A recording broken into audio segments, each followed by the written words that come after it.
ಮಾಜಿ ಸಚಿವ ಹಾಗೂ ಆತ್ಮೀಯರಾಗಿದ್ದ ಬಿಸಿ ನಾಗೇಶ್ ಅವರ ನಿಧನಕ್ಕೆ ಡಿಸಿಎಂ ಡಾಕ್ಟರ್ ಜಿ ಪರಮೇಶ್ವರ್ ಸಂತಾಪ ವ್ಯಕ್ತಪಡಿಸಿದ್ದಾರೆ. ನಾಗೇಶ್ ಅವರು ಸ್ನೇಹಜೀವಿಯಾಗಿದ್ದರು.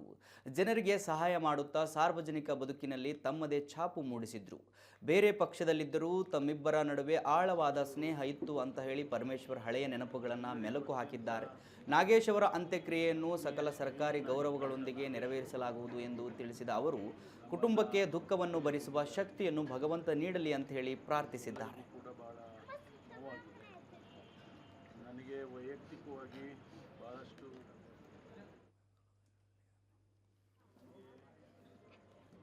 ಬಹಳ ಆತ್ಮೀಯ ಸ್ನೇಹಿತನಾಗಿತ್ತು. ರಾಜ್ಯದ ಮಾಜಿ ಸಚಿವರು, ನಮ್ಮೆಲ್ಲರಿಗೂ ಅತ್ಯಂತ ಆತ್ಮೀಯ ಸ್ನೇಹಿತನಾಗಿದ್ದಂಥ ನಾಗೇಶ್ ಅವರು ಇವತ್ತು ನಮ್ಮನ್ನು ಅಗಲಿ ಹೋಗಿದ್ದಾರೆ. ನಮಗೆಲ್ಲರಿಗೂ ಕೂಡ ಭಾಳ ನೋವಾಗಿದೆ. ನನಗೆ ವೈಯಕ್ತಿಕವಾಗಿ ಭಾಳಷ್ಟು ನೋವಾಗಿದೆ. ನನಗೆ ಭಾಳ ಆತ್ಮೀಯ ಸ್ನೇಹಿತನಾಗಿದ್ದರು. ಅವರ ಆತ್ಮಕ್ಕೆ ಶಾಂತಿಯನ್ನು ಕೊಡ್ತೇನೆ.